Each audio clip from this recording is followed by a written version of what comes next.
Sabemos que en el ayuno, ¿cuál es la principal hormona? Muy bien. Recuerda que nosotros tenemos un ayuno llamado ayuno corto o ayuno pernocta, ¿no? ¿Por qué? Porque es el ayuno que tú tienes principalmente de noche, ¿no? Recuerda que es un ayuno prácticamente pues evitable, ¿no? Porque en teoría tú no te vas a levantar a comer durante... Bueno, algunos lo hacen, ¿no? Pero en teoría no debería pasar eso, ¿no? Entonces, durante este ayuno pernocta, básicamente vamos a vivir ¿de qué cosa? Del metabolismo hepático, de la degradación de glucógeno y también del tejido adiposo. Ojo, recuerda que ya hemos dicho y te he pedido que esto te quede bien claro. No significa que una vez que yo acabé mi glucógeno recién me voy a la grasa. No. Ambos ocurren al mismo tiempo. Solamente que mientras me dure mi reserva de glucógeno, principalmente voy a depender de ello. ¿Está bien? Y una vez que ya se acaben mis reservas de glucógeno, yo voy a depender ahora de qué? De la grasa y de la gluconeogénesis. Ojo, nuevamente, también la gluconeogénesis, como hemos visto en un cuadro, no inicia cuando se termina mi glucógeno. Ya hay gluconeogénesis. Solamente que cuando se acaba el glucógeno ya me vuelvo dependiente de esas dos rutas. ¿Está bien? Ojo, ¿ah? No significa que acabo uno y termino otra, porque antes se creía eso. Actualmente se sabe que no. ¿Ah? Y en el ayuno prolongado, recuerda que mi cerebrito y demás tejidos se van a adaptar a qué cosa. ¿Qué será CC? Cuerpos cetónicos. Eso ocurre durante el ayuno prolongado. Recuerda que en el día 2 de ayuno ya mi cerebro se adaptó para completamente, ¿no? Completamente, porque antes del día 2 ya todavía había cuerpos cetónicos, pero una poca cantidad, ¿no? Ya en el día 4 prácticamente lo que hay en mi sangre es cuerpos cetónicos. ¿Cómo detectabas que una persona,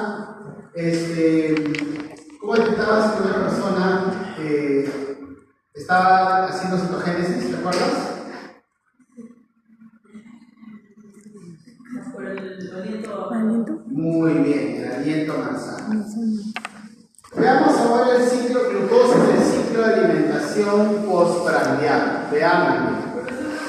Después de los cuerpos cetónicos hay otros que, por ejemplo, cuando esta noticia de Ciro y su enamorada se quedaron en el Volca y no comieron varios días, entonces ellos pasaron todo ese proceso, ¿verdad? Sí, después, o sea, ¿por qué es lo que te hace seguir con vida después? Por el tanto tiempo, o sea, porque pasó más tiempo supuestamente de lo que permitido. Claro. Bueno, ahí se tejieron muchas teorías en realidad, ¿no? Pero el detalle es que, como les he comentado, por cuánto tiempo puede una persona tolerar como máximo un ayuno viviendo solamente con agua 40 días. ¿Ah? Creo que se les he comentado que este estudio surge por el tema de que querían probar si realmente Jesús había podido estar 40 días sin comer, ¿no? Solamente tomando agua, ¿no?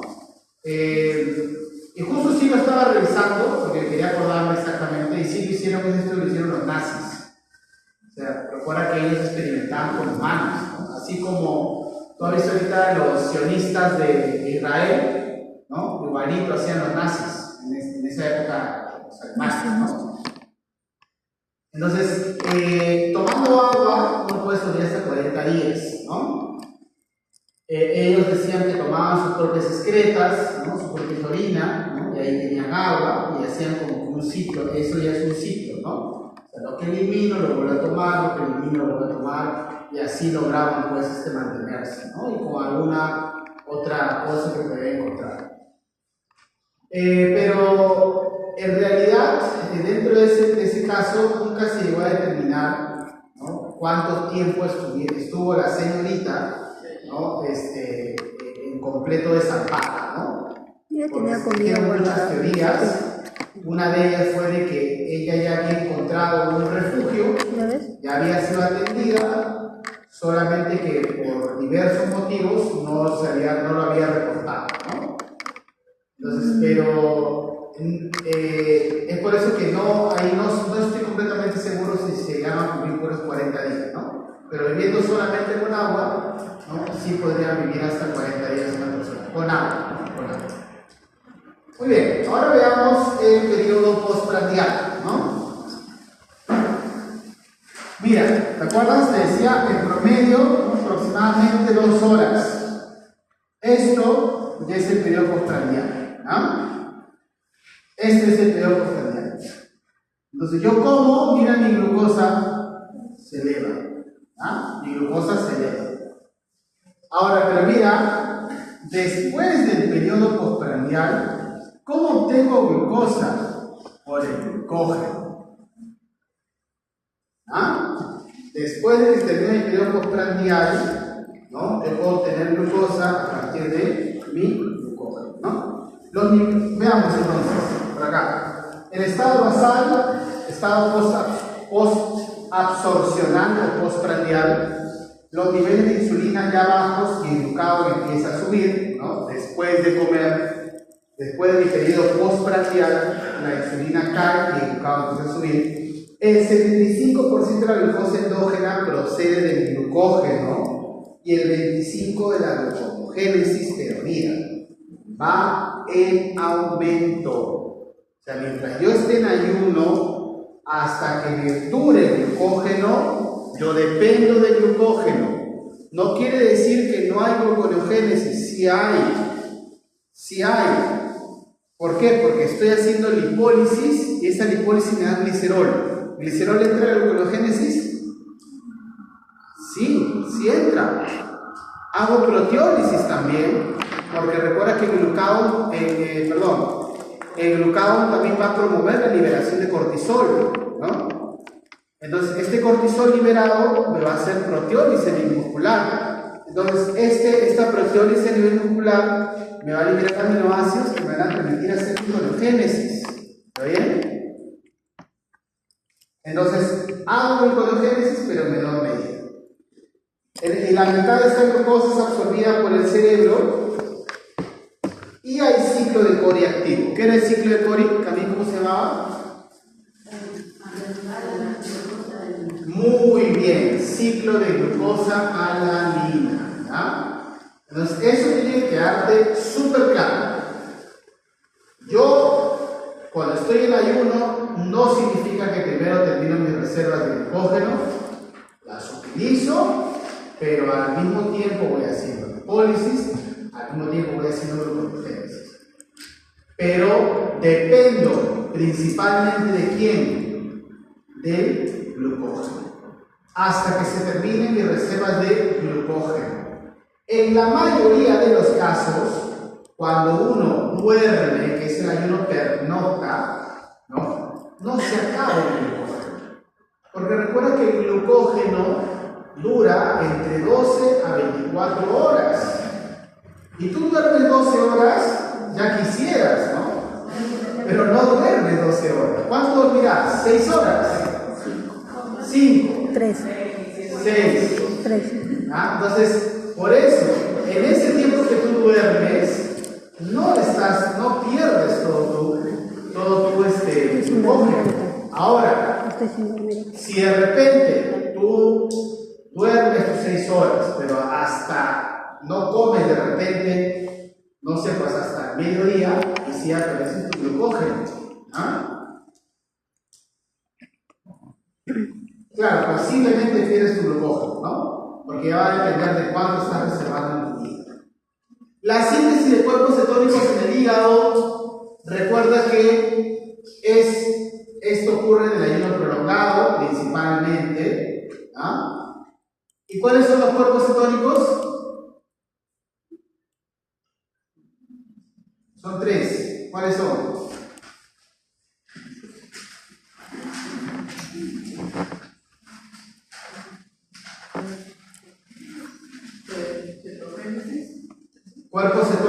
tres cuerpos cetónicos.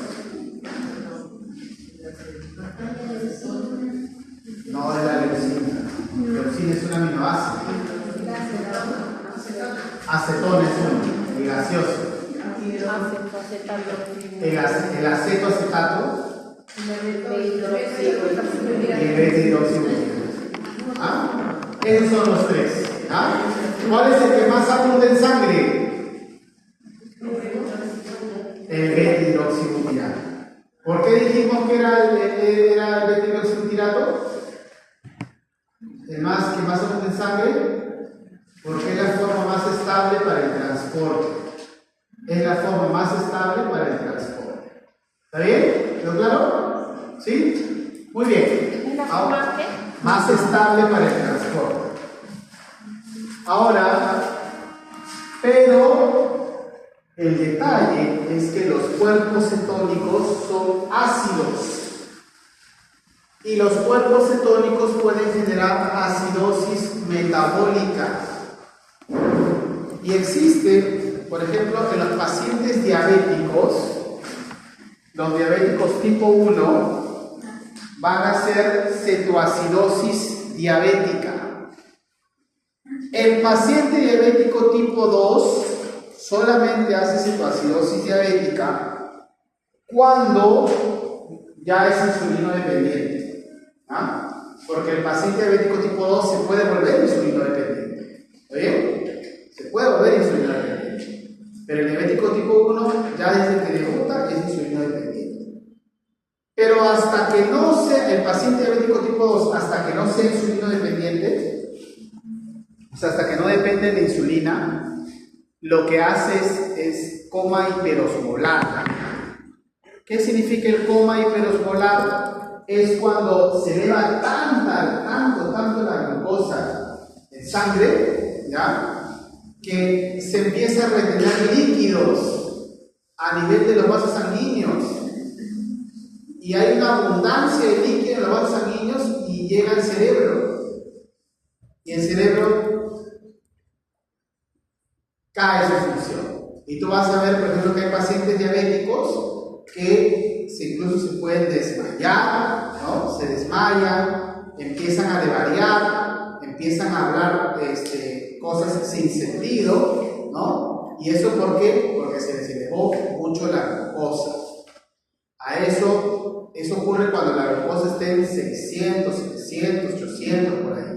¿Se puede llegar a ese nivel? Sí, hay personas que llegan a niveles menores con coma hiperosmolar, ¿ya? Pero es una glucosa extremadamente elevada. Y el cerebro es el que se lleva la mayor parte del daño en ese momento. Por eso se llama coma, ¿no? Coma hiperosmolar. Ustedes saben que el coma es cuando se detienen las funciones del cerebro, ¿no? Entonces, en el coma hiperosmolar solamente se mantienen las funciones vitales del cerebro, en el coma, ¿no? Por eso que dicen que cuando esté en coma está vivo, ¿no? Pero porque el cerebro solamente está manteniendo tus funciones vitales, respirar, ¿no? Que tu corazón lata, pero otro tipo de actividad no hace. Y eso ocurre. Ahora, ¿el paciente diabético muere por coma hiperosmolar? No. Generalmente se detecta a tiempo, en la mayoría de casos, porque al final se le da un varío, se levanta y sabe que está mal, acude de emergencia, le ponen insulina, pero generalmente ese ya es su debut de diabetes. O sea, él ya es diabético, sí o sí ya es diabético, ¿no? Pero ojo, eso no ocurre nuevamente porque el día anterior no se comió una torta completa, ¿no? Eso no ocurre, pues. Luego, si me como hoy día, ahorita en la noche, una torta completa, mañana no voy a amanecer con coma hiperosmolar. Es algo ya que ha pasado con mucho. Exacto, es progresivo. Los cuerpos cetónicos como combustible en tejidos extrahepáticos, recuerda que estos cuerpos cetónicos se sintetizan y tengo el beta-hidroxibutirato, el acetilacelato, el acetoacético-A y luego el acetoacético-A. Y ciclo de Krebs. Nuevamente estoy hablando del tejido extrahepático. Porque ¿dónde se ha bloqueado el ciclo de Krebs para que se formen cuerpos cetónicos? En el hígado. El hígado se ha bloqueado el ciclo de Krebs. ¿Ah? ejercicio, aproximadamente el 50% de nuestro ATP total se renueva cada hora de reposo, lo habíamos mencionado. El cuerpo tiene 250 gramos de ATP. Un hombre de 70 kilogramos sedentario consume 2000 kilocalorías por día. Y ahí va a tener entre 70 a 80 kilogramos de ATP. ¿Qué ocurre con la energía que uno va a obtener? Primero, cuando uno hace ejercicio, va a depender del tiempo de ejercicio que haces. Eso tú vas a llevar un curso más adelante de fisiología deportiva, creo algo así, ¿no? Nutrición deportiva. Esto existe en tu malla, en ese curso van a detallar mucho más esto, acá solamente estoy dando una pincelada. ¿Ah?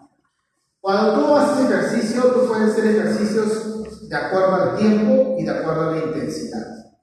Ahora, de acuerdo al tiempo y de acuerdo a la intensidad, tú vas a requerir cierta cantidad de energía. Se supone que si mientras más tiempo y más intensidad, requieres más energía. ¿Está bien? Pero si yo hago, por ejemplo, algo que dura menos entre 3 a 4 segundos, la cantidad de energía que requiero es poquísima. Voy a agotar mi ATP que tengo, ¿no? Y hay un metabolito llamado fosfocreatina, que se termina hidrolizando para poder generar ATP. Esta fosfocreatina está a nivel muscular, ¿ah? Es una creatina que está unida a un fósforo. Este aminoácido no proteico que se encuentra a nivel muscular nos sirve para poder obtener energía. ¿Ah? ¿Cuánto tiempo? De 3 a 4 segundos. Pero si no va a durar mi ejercicio 3 a 4 segundos, necesito más energía y voy a hacer glucólisis anaeróbica. ¿No? Por ejemplo, ¿qué puede durar 3 a 4 segundos? Un salto. ¿No? Un salto. ¿Qué puede durar minutos? De repente que yo levante pesas. ¿No? Glucólisis anaeróbica. Es por eso que si alguna vez has ido al gimnasio, ¿no? Seguramente el coach que has visto por ahí, ¿qué te dice? Que respires, ¿sí? Porque ¿para qué respiras? Para que puedas hacer glucólisis aeróbica. Si tú estás haciendo ejercicio sin respirar, no vas a hacer glucólisis aeróbica. ¿Y por qué es importante hacer glucólisis aeróbica? Porque esa es la que te va a ayudar a obtener más energía y a la vez degradar todo tu glucógeno. Acá vas a tener una degradación parcial. Acá puedes llegar a perder grandes cantidades de glucógeno. Pero si lo haces por horas, ¿no? Aquellos, por ejemplo, que hacen, no sé, pues triatlón, maratón de 40K, 50K, llega corriendo acá hasta Ica, ¿no? Vas a hacer glucólisis aerobia, donde vas a obtener energía a partir del glucógeno y a partir de las grasas. A partir del glucógeno y a partir de grasas. Pero ojo, no solamente es tiempo, sino también es intensidad. Porque tú puedes decir, profe, entonces si yo quiero perder grasa, ¿tengo que correr varias horas? No. También aumenta la cantidad de ATP utilizado con la intensidad. Si le pones más intensidad, vas a llegar a oxidar más. Por más que hagas, pues, no sé, por media hora, 40 minutos, ¿no? Ahora veamos cambios metabólicos en la alimentación, pero en la inanición. ¿Qué es inanición? ¿Qué sientes por inanición?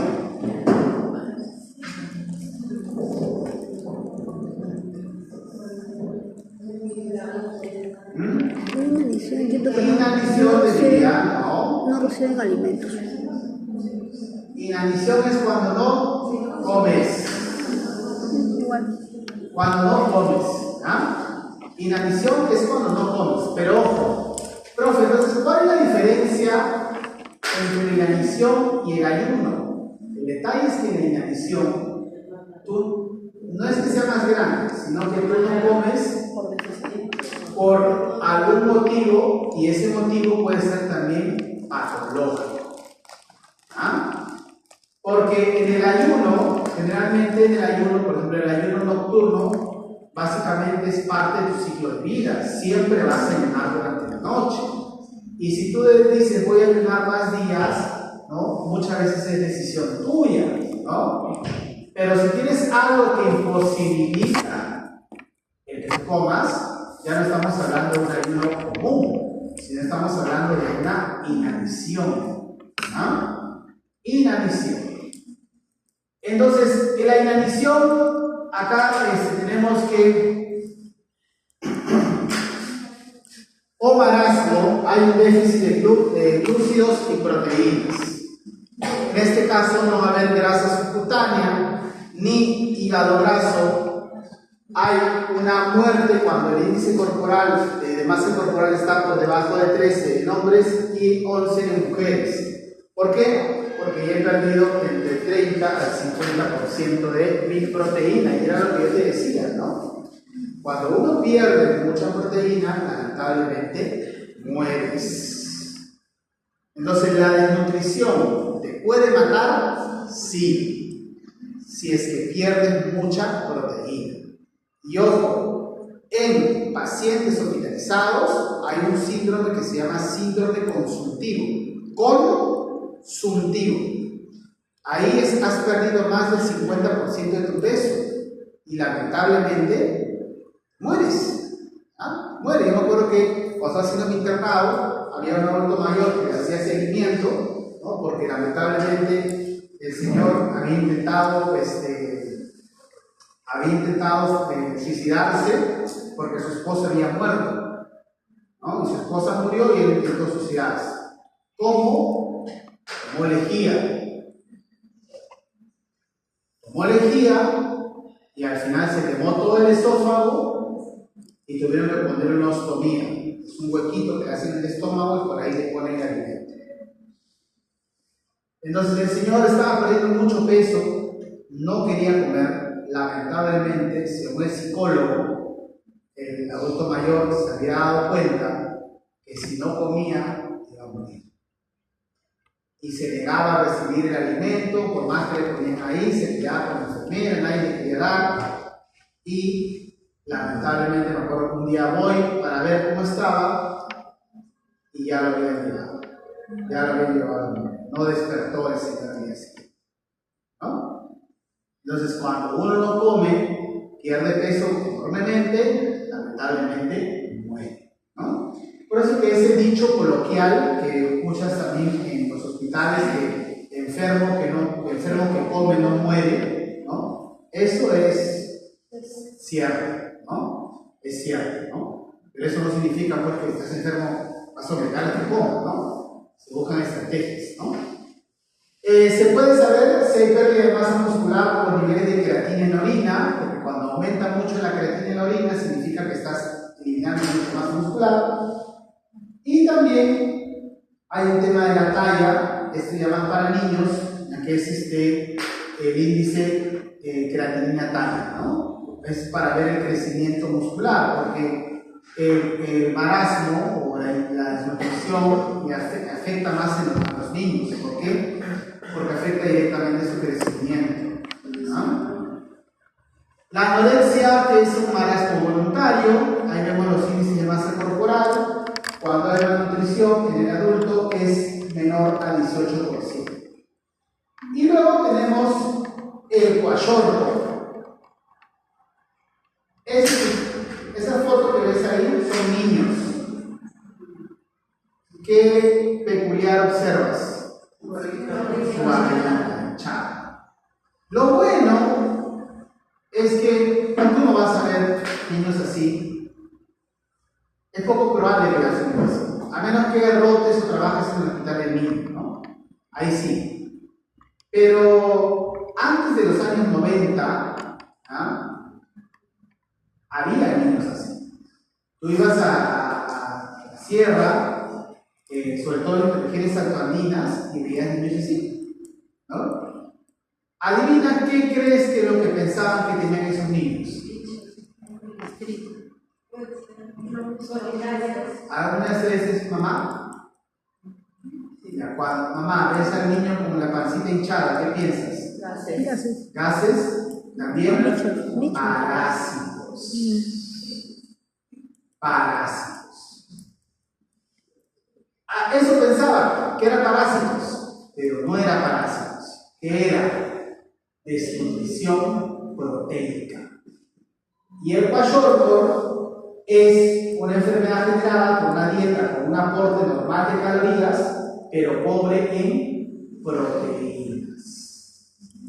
Pobre en proteínas.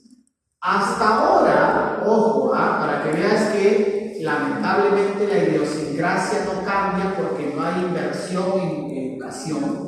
Hasta ahora tú vas a las regiones altoandinas y muchas personas piensan que comiendo solamente papa van a estar sanos, solamente comiendo de repente el pan que ellos elaboran de manera artesanal, o solamente comiendo oyuco van a estar sanos, ¿no? Y es lamentable porque, mira, desde antes de los 90, ya estamos en el 2024, existen personas que siguen pensando que es así, ¿no?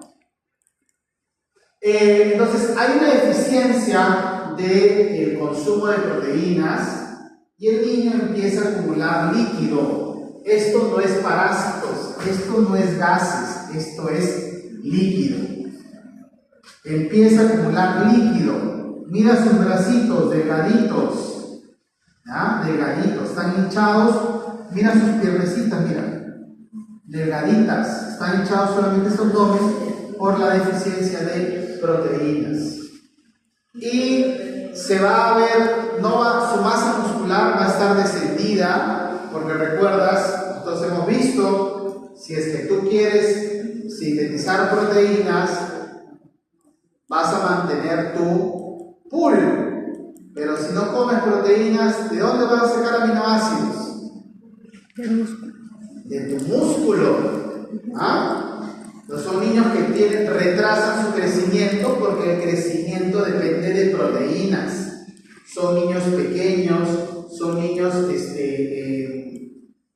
pequeños, son niños con baja masa muscular. Yo en toda mi vida he visto solamente 2 niños con kwashiorkor.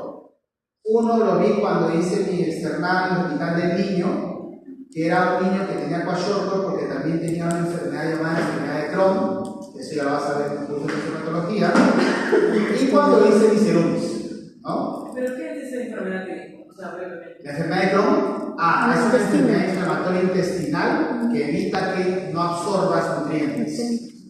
Entonces, como no absorbes nutrientes, no absorbes proteínas. Y eso hace pues que no tengas menos masa muscular, ¿no? Y también un niño prematuro, me acuerdo, lamentablemente una madre responsable, ¿no? Un padre que no había abandonado al niño, pero había abandonado la familia, ¿no? Pero el padre pasaba dinero, pero la mamá tenía otras prioridades, ¿no?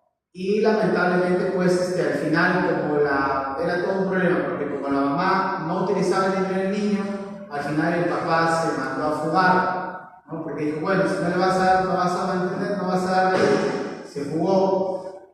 Y el niño era bien chiquito, tú lo veías, por ejemplo, aparte que era un niño prematuro, tú lo veías al niño, tenía creo que 3 años y medio y parecía un recién nacido.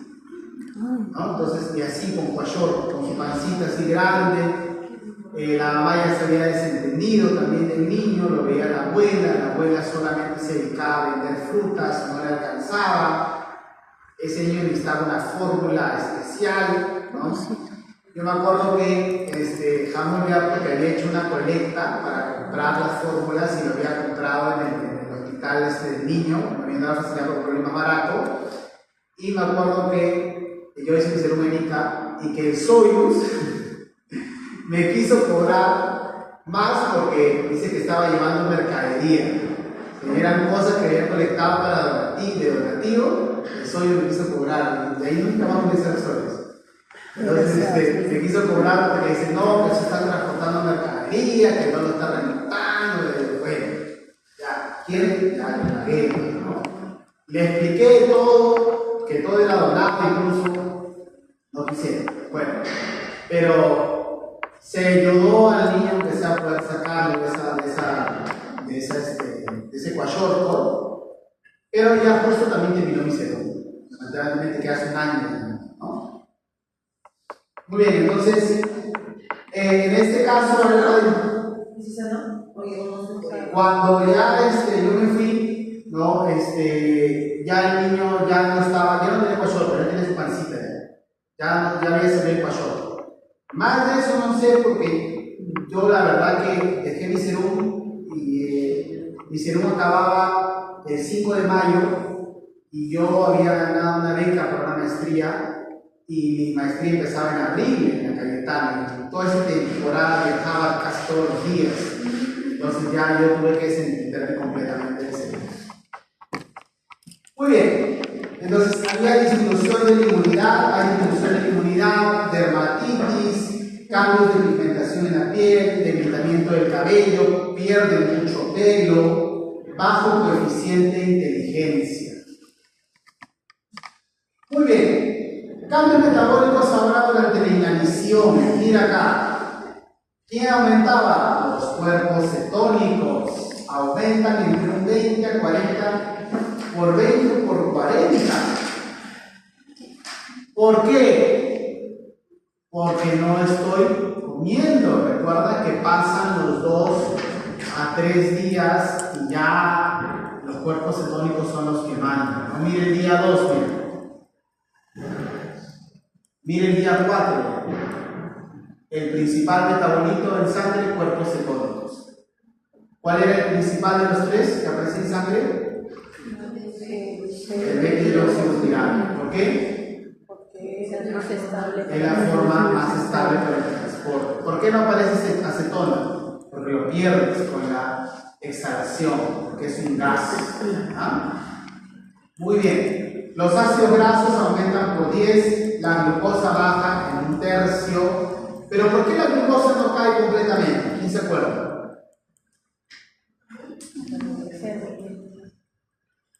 ¿Por qué la glucosa no cae completamente? Por el cerebro, no, porque el cerebro ya está viviendo con cuerpos cetónicos. ¿Ya? Pero ¿quién mantiene esa glucosa para los glóbulos rojos? La gluconeogénesis. Profe, ¿sigue habiendo gluconeogénesis? Sí, pero ya no mi sustrato principal va a ser la proteína. ¿Quién va a ser mi sustrato principal? El glicerol, por ejemplo, porque estoy haciendo lipólisis, ¿no? Pero no es lo mismo hidrolizar una proteína que puede tener 100 aminoácidos a que hidrolizar un triglicérido que solamente es glicerol, ¿no? La diabetes, la glucosa en niveles altos y continuados resulta tóxica. La hiperglicemia continua genera las complicaciones como es la neuropatía, la retinopatía, las linfopatías. Todo eso lo que produce la glucosa elevada, ¿no? Y también la producción de ROS, que son los ROS, las especies reactivas de oxígeno. Y la famosa glicosilación. ¿Qué es la glicosilación? La glicosilación es la incorporación de glúcidos a una proteína, por ejemplo. Ahora, siempre va a haber hemoglobina glicosilada. ¿Has escuchado hablar de la hemoglobina glicosilada? Es una prueba que se realiza para monitorear los niveles de glucosa. ¿Ah? Ahora, la hemoglobina glicosilada siempre va a existir, sí. ¿Y eso por qué? Porque la hemoglobina es una proteína que circula en sangre. ¿Quién más circula en sangre? La glucosa. Por lo tanto, siempre va a haber interacción entre la glucosa y la hemoglobina. Y el proceso de glicosilación es un proceso que no está mediado por enzimas. O sea, cada vez que tú colocas una proteína y una glucosa y tienes interaccionando siempre, va a haber glicosilación. Y eso ocurre siempre en la sangre. En la sangre circula la hemoglobina y circula la glucosa, y van a interaccionar y van a reaccionar. Es por eso que cuando uno se hace una prueba de hemoglobina glicosilada no te va a salir 0. El valor normal se acepta hasta 6.5% de la hemoglobina que esté glicosilada. Pero por encima de eso ya significa que los niveles de glucosa están muy elevados, ¿no? Porque, por poner números, en un nivel normal de glucosa, 60 hemoglobinas van a estar glicosiladas en un nivel normal de glucosa. Pero en niveles anormales de glucosa aparecen 700, 800, 900 hemoglobinas glicosiladas. Eso significa que mis niveles de glucosa ya no están normales. Hay mucha más glucosa de la que debería haber. Ahora, ¿por qué la hemoglobina? ¿Por qué medir hemoglobina y no otra proteína? Porque tú sabes que el glóbulo rojo tiene un tiempo de vida de 120 días, ¿sí o no? Entonces, sabes que esa hemoglobina que tú estás midiendo está circulando mucho tiempo en sangre, porque ese glóbulo rojo vive 120 días. ¿Bien? Entonces, se toma como punto de referencia 90 días. 3 meses. ¿Por qué? Porque se supone que si tú tienes la hemoglobina glicosilada alta, significa que esa hemoglobina ha vivido en tu sangre por lo menos 90 días. Significa que en ese periodo de 90 días has tenido tanta elevada la glucosa que ha terminado elevando la glicosilación de la hemoglobina. Que lo que debería, por poner números, debería haber sido 600, ya no está en 600, sino en 700, 800, 900. O sea, se ha glicado más de lo que debería, ¿no? ¿Y por qué es importante esta hemoglobina glicosilada? Hasta antes del año 2000, la hemoglobina glicosilada se utilizaba como un parámetro de monitoreo, ¿no? 2010 no, más todavía, 2010 se utilizaba como un parámetro de monitoreo. Actualmente las guías que ya salen en 2015, 2015 ya ponen a la hemoglobina glicosilada como un criterio de diagnóstico para la diabetes mellitus tipo 2. Hasta antes era monitoreo. ¿Por qué? Porque se asumía que si esa hemoglobina vivía 90 días, yo puedo saber que con este valor de hemoglobina glicosilada alto, que durante ese periodo de tiempo esa persona tenía elevada la glucosa, o sea, durante 90 días. ¿Y eso por qué? Porque generalmente el paciente diabético es bandido. El paciente diabético dice, mañana me toca mi control, hoy no consumo absolutamente nada de azúcar, es más, no voy a comer papa, no, que le sirven papa, no, hoy no me des papa, porque mañana tengo mi control de glucosa, ¿no? Al día siguiente le hacen la glucosa, sale 100. Todo el mundo lo aplaudía. Felicitaciones, paciente diabético controlado. Le hacían la hemoglobina glicosilada 8%. ¿Qué significa? Que ese paciente durante esos 90 días ha tenido la glucosa tan elevada que le ha glicado la hemoglobina más de lo debido. Y eso siempre, tú siempre vas a encontrar eso en el paciente diabético. No le creas. El paciente diabético es bandido. El bandido en el buen sentido de la palabra, ¿no? Porque siempre trata de buscar algún tipo de maña para tratar de confundirte. Pero se perjudica el mismo. Por eso que lo ideal es que cada 3 meses el paciente diabético se tome una hemoglobina glicosilada. Lo bueno es que oferta y demanda, esta prueba hace años era carísima. Actualmente en un laboratorio común silvestre lo encuentras en 30 a 35 soles. Así que tampoco no es muy caro, ¿no? Es peor a gastar en insulina, ¿no? Muy bien. En la diabetes tipo 1, recuerda que es dependiente de insulina, de 10 a 20% de las diabetes son de tipo 1 de cada 3.000 pacientes. No es muy habitual entonces la diabetes mellitus tipo 1.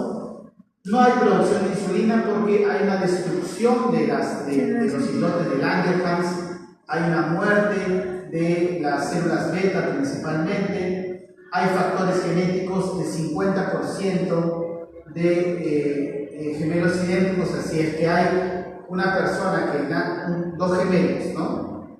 Uno es diabético, debuta como diabético tipo 1, el otro hay una gran posibilidad de que pueda aparecer, ¿no? Uno, 50% es una alta probabilidad de que el otro también sea diabético, ¿no? Hay hiperglicemia, hay glucosuria, poliuria y polidipsia. ¿Qué es la glucosuria? La eliminación de glucosa a través de la orina. Se les hace el test de tolerancia a la glucosa. El test de tolerancia a la glucosa, lo han visto ya, le dicen en morso, ¿no? Con gaseosa, creo que lo hicieron, ¿no? Sí. Elevada síntesis de cuerpos cetónicos. ¿Por qué habrá elevada síntesis de cuerpos cetónicos acá? ¿Por qué crees? Porque no hay insulina. Si no hay insulina, tu cuerpo lo va a interpretar como un ayuno prolongado. Cambios metabólicos en la diabetes de tipo 2, no dependiente de insulina, adultos y ancianos. Entre un 80% de las diabetes son de tipo 2. Producción limitada de insulina y o falta de respuesta de insulina por los tejidos. Eso se llama resistencia a la insulina. Aumento de la movilidad del 100% en los últimos 20 años. ¿Qué significa eso? Que la diabetes no se ha generado de un día para otro, la diabetes tipo 2.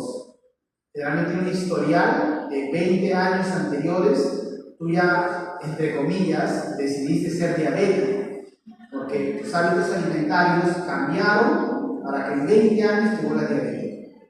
¿Ah? O sea, es una enfermedad que tiene un historial de por lo menos 20 años. Si alguien debuta a los 40 años con diabetes, tipo 2, significa que 20 años atrás, los cambios alimentarios que tuvo ya lo llevaron a diabetes. Actualmente existe diabetes mellitus tipo 2 también en niños. ¿Ah? Era lo que no existía antes, pero actualmente lo hay.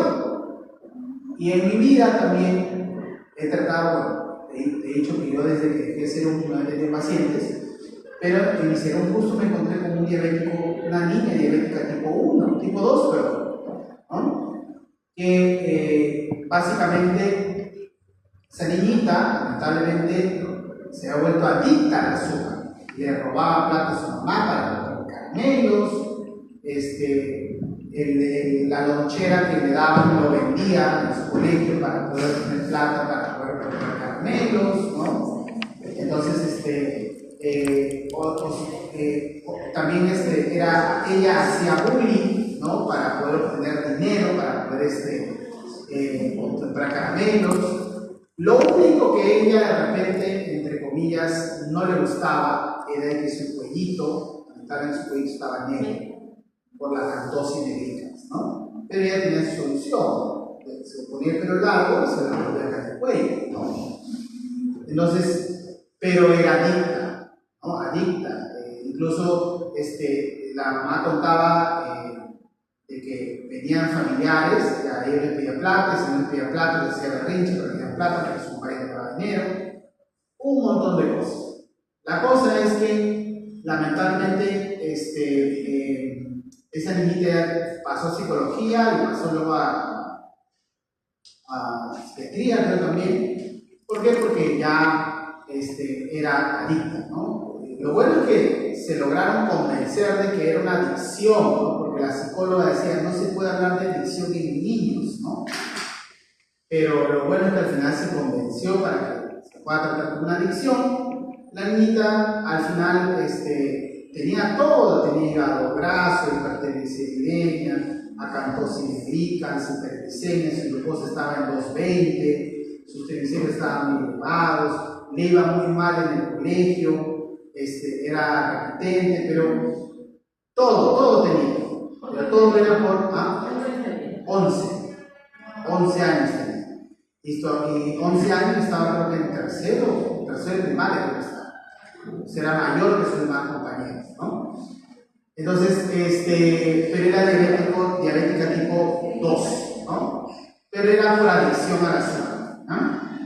Es muy habitual, ahora están apareciendo más diabéticos de tipo 2 en la etapa de niñez. Ahora tú dices, tiene 11 años, hace 20 años, pudo haber sido pesado. No necesariamente, pero existe actualmente ahora algo que se llama programación metabólica, personas que nacen ya programadas para ser obesas o para ser diabéticos. ¿Ah? Pero eso es una historia. Muy bien, esta historia sí la tienen que conocer. ¿Qué cambios metabólicos van a ocurrir en el paciente diabético? Atentos a lo que le toca esta exposición. No quiero el mismo gráfico, por favor. ¿Ah? Muy bien, primero, cuando uno tiene resistencia a la insulina, ¿qué es lo que ocurre? La vía de secreción de la insulina, tal cual lo hemos aprendido, no funciona. ¿Ah? Y cuando no funciona, desde el punto de vista metabólico y fisiológico, lo que más voy a ver es que no ingresa glucosa al tejido adiposo y al tejido muscular. ¿Por qué te digo metabólico fisiológico? Porque es lo que nos interesa actualmente en este curso. Pueden ocurrir también otras cosas. ¿Ah? Entonces, no ingresa glucosa al tejido muscular, al tejido adiposo, por resistencia a la insulina. La vía de secreción ha fallado. Eso pasa en la mayoría de personas, ¿ah? Porque hasta hace muchos años se creía que la insulina era la que estaba mal. Pero actualmente se sabe que la insulina sigue bien, está fallando en la vía de sintetización desde el receptor en adelante. ¿Ah? Entonces, no hay GLUT4 que salga a la membrana para que ingrese glucosa. Empieza a acumularse glucosa en sangre. Si se empieza a acumular glucosa en sangre, ¿cuál va a ser tu respuesta? Que tu páncreas empiece a sintetizar más insulina. Y en una primera etapa vas a tener hiperinsulinemia. Hiperinsulinemia. El paciente diabético el paciente diabético ha iniciado con una hiperinsulinemia. Eso es resistencia a la insulina. ¿Cómo pueden saber si tienes resistencia a la insulina? Si es que tienes hiperinsulinemia. Si es que tienes hiperinsulinemia, ¿cómo pueden saber si tienes hiperinsulinemia? Midiendo la insulina en sangre. Lamentablemente, como esa prueba todavía no se pide mucho, sigue siendo una prueba costosa. Pero visualmente, tú puedes verificar por la acanthosis nigricans o por los acondrones que aparecen en el cuello. Exacto. ¿Qué es un acondrón? Es como si fuera una verruga, ¿no? Una verruga. Tú vas a ver un paciente que de repente tiene mucho exceso de peso, de repente no le sale el cuello negro, pero le sale una especie de verrugas en el cuello, ¿no? Yo tengo resistencia a la insulina, pero nunca me salió ni el cuello negro ni las verruguitas. A mí solamente se descubrió porque no baja de peso. No. Entonces, pero si tú ves, por ejemplo, un paciente con mucho exceso de peso, puede aparecer el cuello negro o puede aparecer los acondrones. ¿Ven? Los acondrones. Eso es algo que tú puedes ver de manera visual. Cuando tú ya ves a alguien así, definitivamente es resistencia a la insulina. Pero lo ideal no es eso, lo ideal es medir también la cantidad de insulina. Es lo ideal. Pero como te digo, esta prueba todavía sigue siendo un poco elevada, no lo asumen los seguros generalmente. Entonces, en el primer momento tienes hiperinsulinemia. Pero, ¿qué ocurre? Tu célula beta está siendo sobreestimulada. Entonces, tu célula beta dice, acá ya hay mi solución, mejor me voy a apoptosis. Y las células empiezan a hacer apoptosis. ¿Bien? Cuando uno ya es diabético, la cantidad de células beta que me quedan es el 40% de las que tenía al inicio. ¿Qué quiere decir? Si tenía 1000, ¿cuántas células beta me quedaban? 400. ¿Bien? ahí mi historia, la historia de mi vida ya cambió. Porque esas células beta pueden hacer mitosis, todo lo que quieras, pero ya cayeron, ¿no? O sea, ya no tengo la misma cantidad. Ahí es donde se inicia el tratamiento farmacológico con antidiabéticos orales, ¿no? Pero ahí ya tengo hipoinsulinemia. O sea, aparecí con hiperinsulinemia y ahora hipoinsulinemia. ¿Qué consecuencias voy a tener ahora? Si ya no tengo insulina, ¿quién estará actuando? El cabo. Y todo lo que vamos a ver acá a continuación es el efecto de eso. Veamos. A nivel del tejido adiposo, ¿actúa el glucagón o no? Sí. Se activa la lipasa sensible hormona. HSL, lipasa sensible hormona. ¿Qué hace esa lipasa sensible hormona? Degrada ¿qué cosa? Triglicéridos. Se activa la lipólisis. Aumentan los ácidos grasos libres y también se sintetiza más adipoquinas. ¿Qué son adipoquinas? Son hormonas sintetizadas por el tejido adiposo, ¿no? Ahora, ¿qué significa eso? Que del tejido adiposo va a salir muchos ácidos grasos. ¿Estos ácidos grasos a dónde van a ir? Al hígado y al músculo. Veamos un poco en el hígado. Si es que hay muchos ácidos grasos que llegan al hígado, ¿qué va a hacer el hígado? ¿Los almacena? ¿No? ¿Qué hace entonces?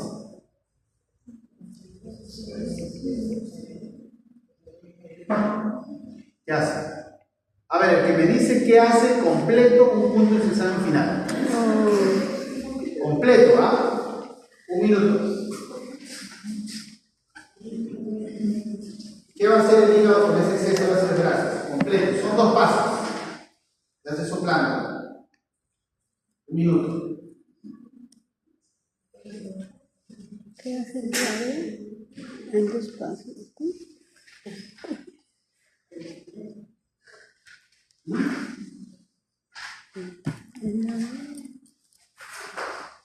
Como esos. Son solamente 2 pasos. Me dice 2 pasos, ya tienes un curso de examen final. Puede ser acá. No veo.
Muy bien, se terminó el tiempo.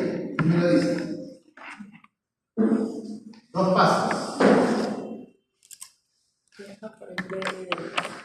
¿Perdón? Sin miedo, ¿qué? A ver, ¿qué vas a perder si respondes mal? La oportunidad de responder bien. ¿Qué pierdes si respondes mal? Ahorita, ¿qué pierdes si respondes mal? Nada, porque eso no es tu examen todavía. pones mal. A ver, sin miedo. 2 pasos son. Por el BLD. Ya, ese es un paso, pero antes de la BLD hay un paso anterior. Aquí eran los dos. Por el lado A, por el lado No. No, hemos dicho que está llegando muchos ácidos grasos al hígado. Un paso es BLD, pero el paso anterior ya están llegando ácidos grasos.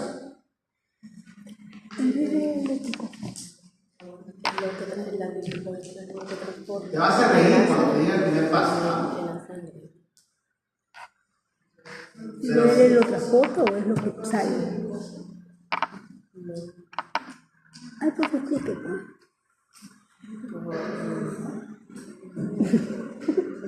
Síntesis de triglicéridos. Para que pueda viajar por Exacto. la Porque tú no puedes sacar BLDL. medio punto. Tú no puedes sacar BLDL si es que no has sintetizado primero triglicéridos.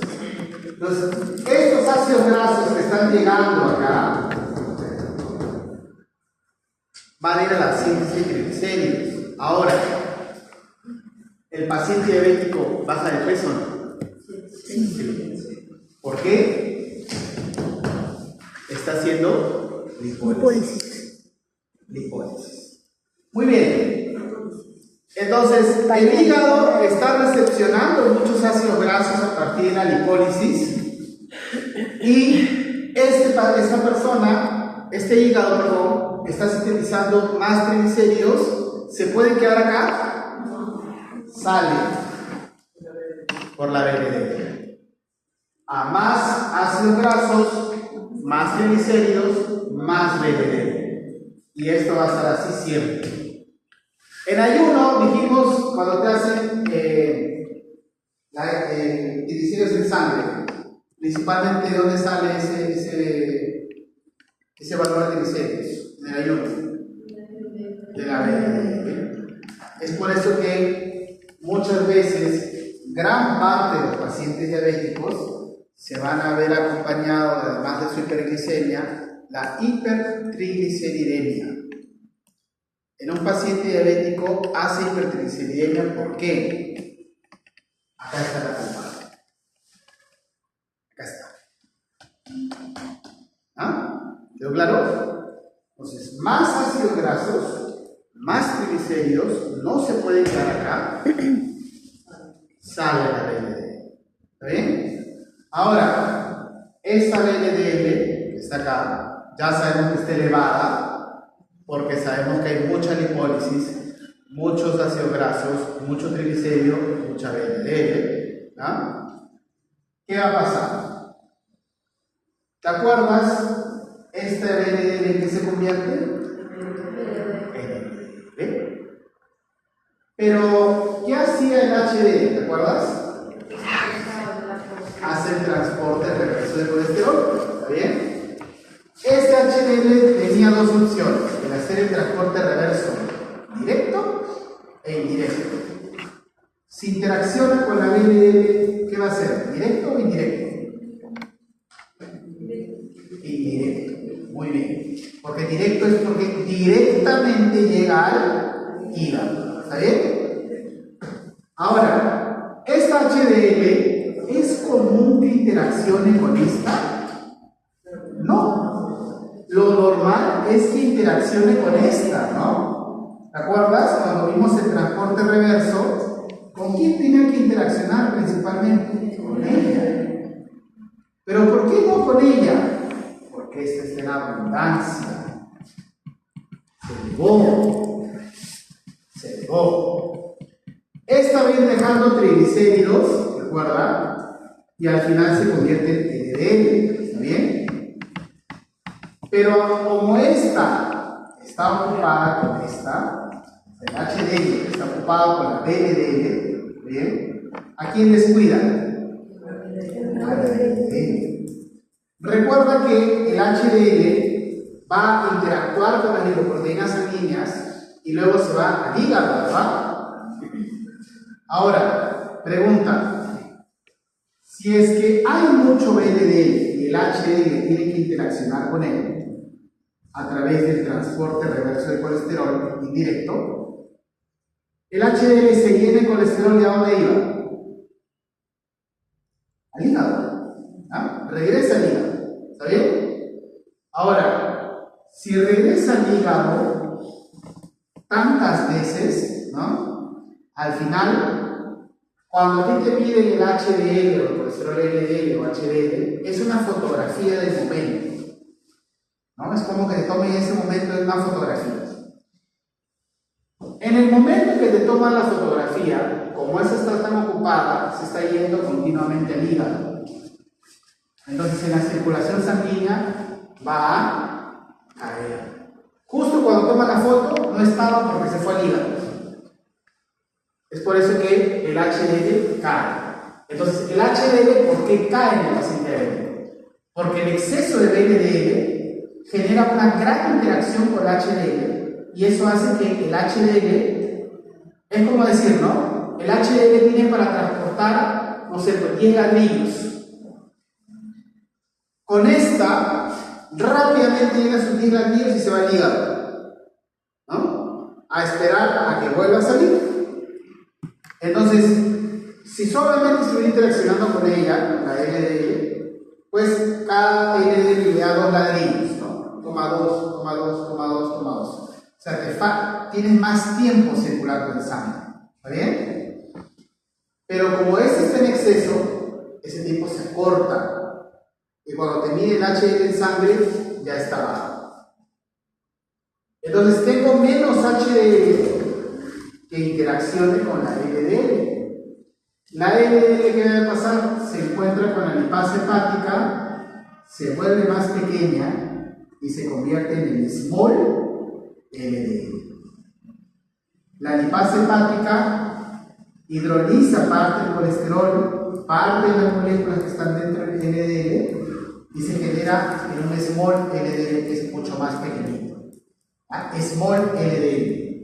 Pero como tengo mucho LDL, al final voy a tener más LDL, más small LDL. ¿Está bien? ¿Así quedó claro? ¿Sí? Como consecuencia, ¿qué voy a tener? Ya nosotros hemos hablado de esto en las pruebas de laboratorio, ¿no? En las pruebas de laboratorio que encontramos, por ejemplo, ¿qué vimos? Primero, si aumenta la VLDL, ¿qué voy a tener? Hipertrigliceridemia.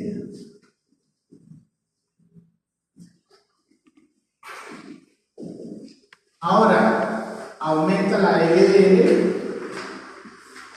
y disminuye el HDL, ¿está bien?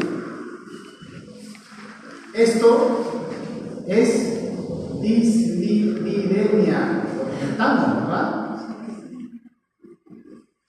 Y si se juntaban los dos, dislipidemia mixta.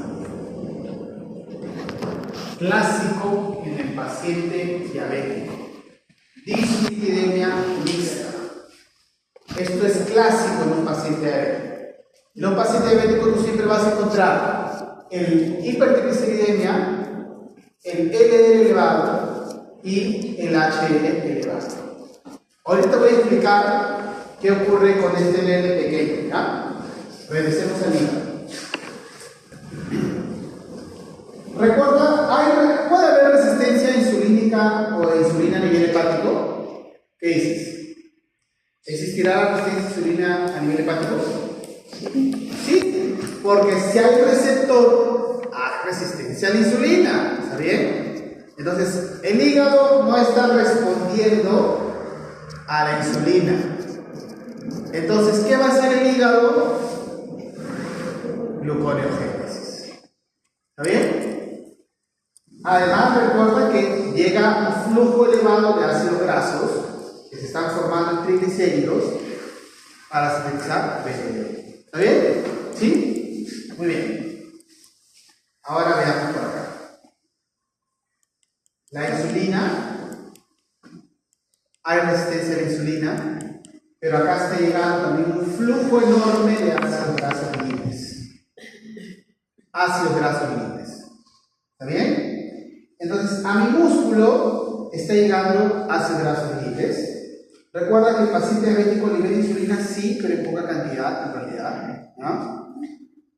No es suficiente para que ingrese glucosa al músculo, pero el músculo dice, bueno, para mí no hay problema, porque yo me puedo adaptar a los ácidos grasos, ¿verdad? El músculo no tiene problema en adaptarse a los ácidos grasos, es más, el rendimiento energético es mayor. Hace un momento te pedí que recordaras cuántos ATPs te da el ácido palmítico. ¿Cuántos ATPs te da el ácido palmítico? 108. 108. ¿Y la glucosa? 32 a 34. Entonces, ¿qué te conviene más energéticamente hablando? El ácido graso.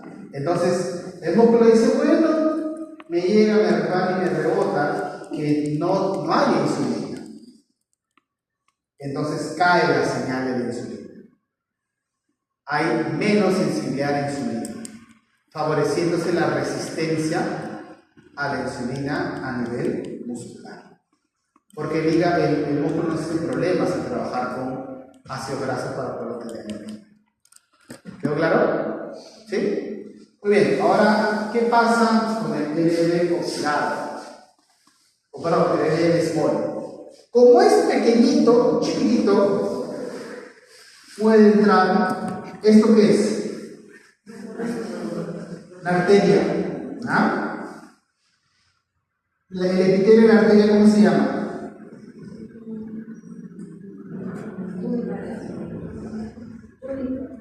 La túnica, la primera túnica, ¿cómo se llama?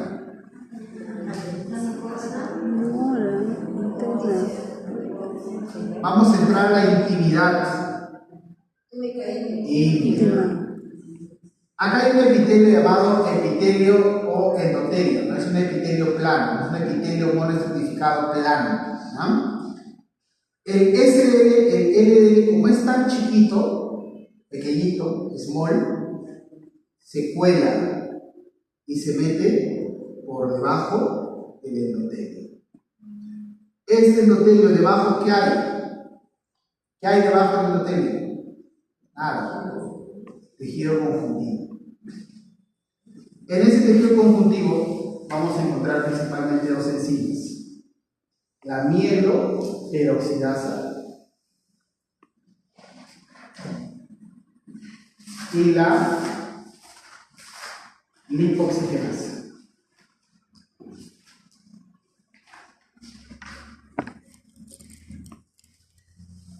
Mieloperoxidasa y lipoxigenasa. Lo que van a hacer es oxidar a este LDL pequeñito que se metió debajo del endotelio. ¿Está bien? Aumenta el LDL oxidado. Además, como este ya está oxidado, genera más oxidación, genera especies reactivas de oxígeno, que son productos de la oxidación, radicales libres. Genera más inflamación, disminuye la síntesis del óxido nítrico, disminuye la actividad de la enzima llamada óxido nítrico sintasa endotelial. Resultado: aterosclerosis e hipertensión arterial. Otras cosas que también encuentras en varios pacientes diabéticos. Es hipertenso y vas a encontrar que tiene aterosclerosis. ¿Ah? Ahora, ¿cómo se dan cuenta de que tiene aterosclerosis? La única forma es hacer a nivel del corazón, se hace una angiografía, ¿no? Pero generalmente el paciente diabético hace aterosclerosis y hace hipertensión arterial. Y esa es la razón. Pero la aterosclerosis también viene derivado de la dislipidemia. Claro. Pero, ¿por qué apareció ese LDL pequeño, small? Por la dislipidemia. Entonces, cuando el LDL se vuelve muy chiquitito, puede atravesar ese endotelio. definición del cuerpo. Exacto. La regulación del apetito, ¿ya? La regulación del apetito se da a nivel del hipotálamo, ¿ya? El hipotálamo. Ya que el hipotálamo, te lo han mencionado seguramente en tu curso de fisiología 1, ¿ya? El hipotálamo tiene núcleos.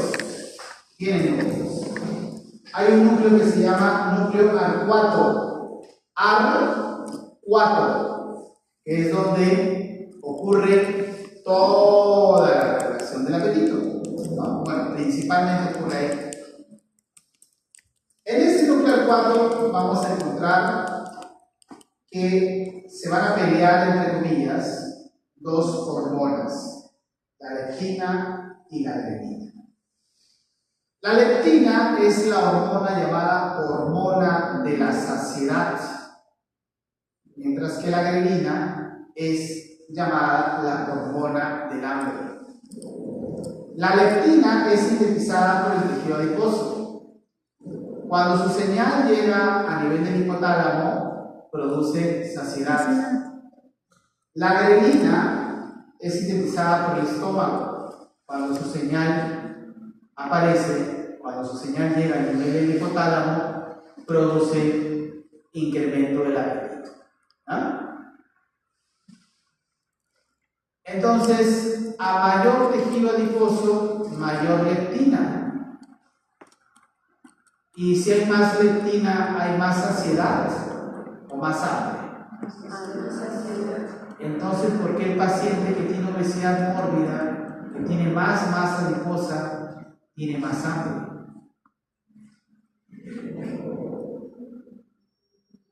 Resistencia a la leptina.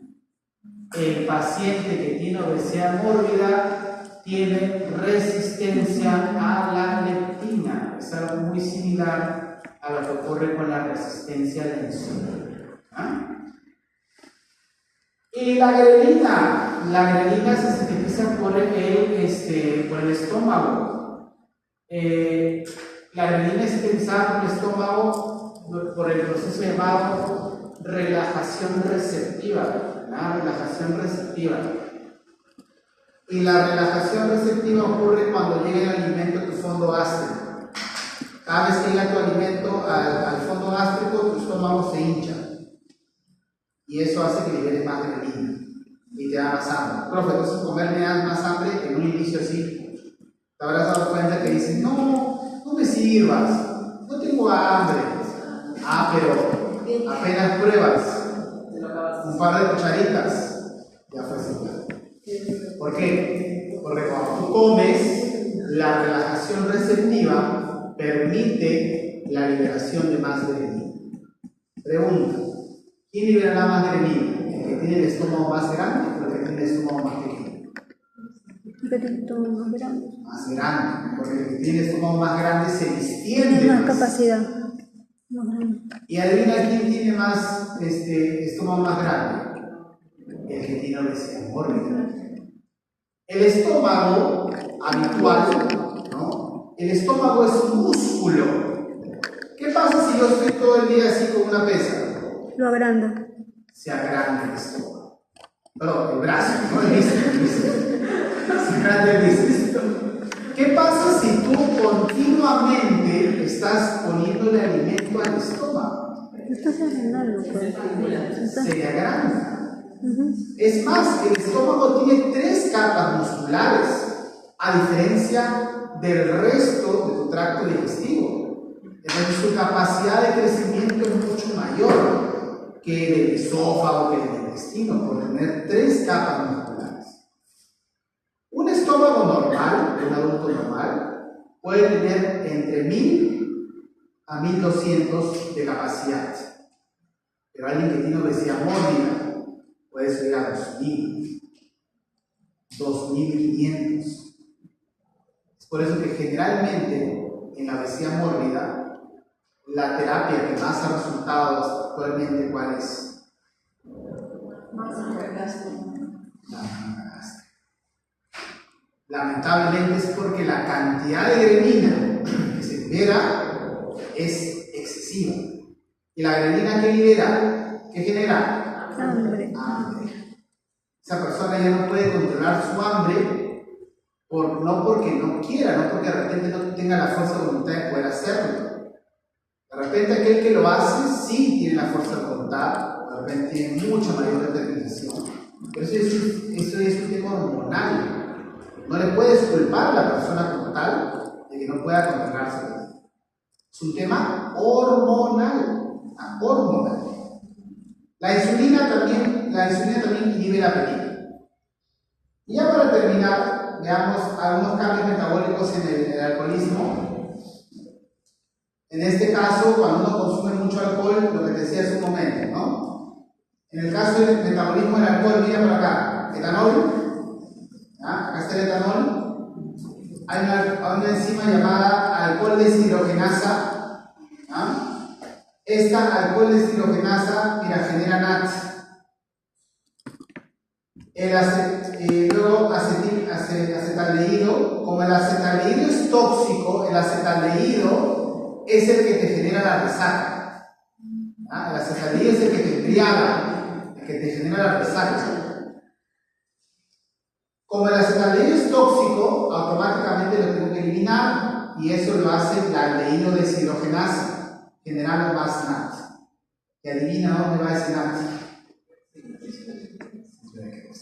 Yo tengo más energía. Ahora, pero ¿qué pasa si genero mucho NAT, ¿no?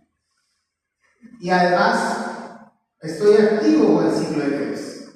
El exceso de NAT al final va a generar que se bloquee por último el ciclo de Krebs si se consume mucho alcohol.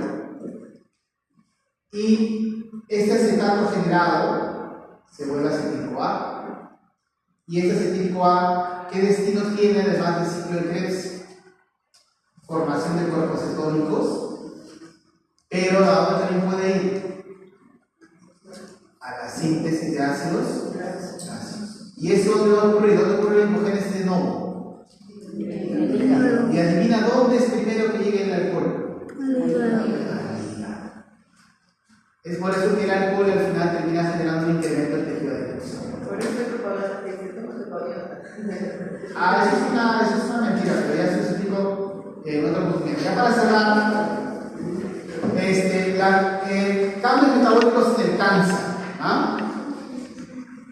Hasta hace muchos años se creía que la terapia del cáncer era la inanición, que significa que no comas nada por tu enfermedad. Luego se descubrió, Warburg descubre que eso no servía. Las células cancerígenas se acostumbraban a una glucólisis llamada glucólisis anaeróbica. Y esta célula cancerígena, al acostumbrarse a una glucólisis anaeróbica, pues fácilmente haciendo una gluconeogénesis, obteniendo glucosa, así no comas, ¿no?